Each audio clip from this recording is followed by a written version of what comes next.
ये आकाशवाणी जयपुर अजमेर है। अब आप रितिका गुप्ता से कोटा जिले की चिट्ठी सुनिए। इसके लेखक हैं आशीष मेहता। मौजूदा राज्य सरकार के 1 साल का कार्यकाल पूरा होने के उपलक्ष्य में कोटा में जिला स्तरीय कार्यक्रम आयोजित किया गया। ऊर्जा मंत्री हीरालाल नागर ने बतौर मुख्य अतिथि इस कार्यक्रम में शिरकत की। उन्होंने रन फॉर विकसित राजस्थान को हरी झंडी दिखाई। श्री नागर ने सूचना और जनसंपर्क विभाग द्वारा आयोजित जिला स्तरीय प्रदर्शनी का उद्घाटन किया। इसके अलावा उन्होंने पंच गौरव प्रदर्शनी का अवलोकन किया और टैबलेट, साइकिल और स्कूटी वितरण के साथ ही लाभार्थी संवाद कार्यक्रम में भाग लिया।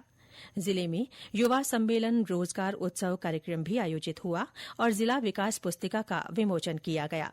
इस अवसर पर श्री नागर ने कहा कि प्रदेश को बिजली उत्पादन का हब बनाया जा रहा है। सरकार ने तय किया है कि बिजली के दाम नहीं बढ़ाएंगे। उन्होंने लोगों को सुगमतापूर्वक बिजली उपलब्ध कराने की बात कही। राज्य सरकार के कार्यकाल का 1 वर्ष पूर्ण होने के अवसर पर महिला सशक्तिकरण को नई दिशा देने के लिए सरकार द्वारा महिला सम्मेलन भी आयोजित किया गया। सियाम ऑडिटोरियम में जिला स्तरीय सम्मेलन में लाडपुरा विधायक कल्पना देवी ने बतौर मुख्य अतिथि शिरकत की।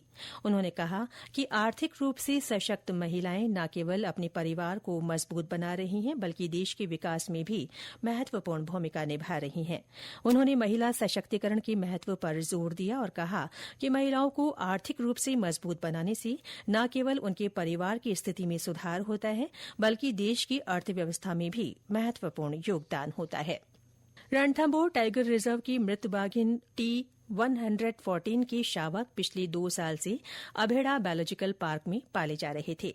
नेशनल टाइगर कंजर्वेशन अथॉरिटी के निर्देश के बाद हाल ही में एक वयस्क बाघिन को मुकुंदरा अभ्यारण्य में शिफ्ट किया गया। वयस्क बाघिन को फिलहाल 5 हेक्टेयर के छोटे एनक्लोजर में शिफ्ट किया गया है, जहां उसकी पूरी मॉनिटरिंग की जा रही है। मुकुंदरा में पहले से ही एक टाइगर और एक टाइग्रेस मौजूद है, जो खुले जंगल में विचरण कर रहे हैं।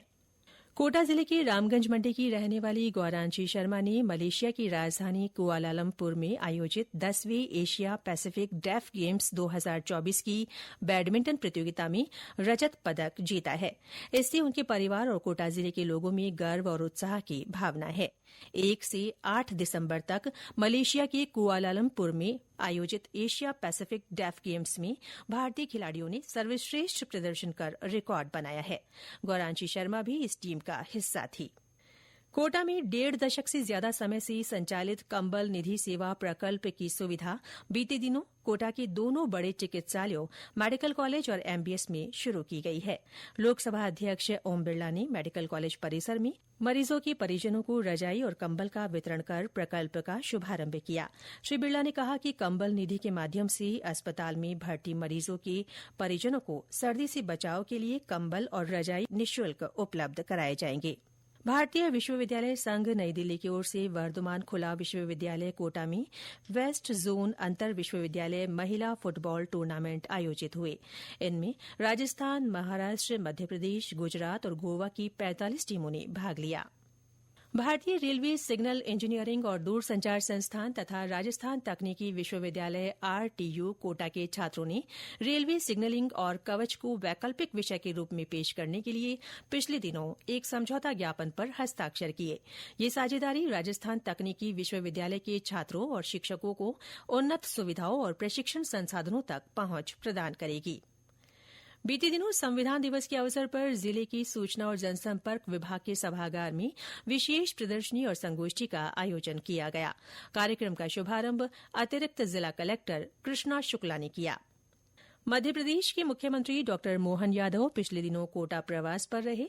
उन्होंने जवाहर नगर स्थित कोचिंग संस्थान में छात्र छात्राओं से बातचीत की। उन्होंने कहा कि जीवन में कभी हार नहीं माननी चाहिए। किसी एक नाकामी से जीवन तय नहीं होता, इसलिए चयन नहीं होने पर निराश न हो। उन्होंने छात्र छात्राओं से दोगुनी उत्साह के साथ फिर से तैयारी करने को कहा। इसके साथ ही कोटा जिले की चिट्ठी समाप्त हुई।